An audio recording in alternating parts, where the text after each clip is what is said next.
শিক্ষাবিদ, আমলা, রাজনীতিবিদ বহু বিশেষণের অধিকারী প্রয়াত প্রাক্তন প্রধানমন্ত্রী মনমোহন সিং।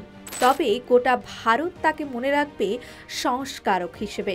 পাঞ্জাবি হলেও বাংলার সঙ্গে নিবিড় যোগ ছিল তার। দিল্লির বাঙালি বাজারের চাট খুব পছন্দ করতেন তিনি। 2 মাস অন্তত একবার পরিবার নিয়ে সেখানে যেতেন তিনি।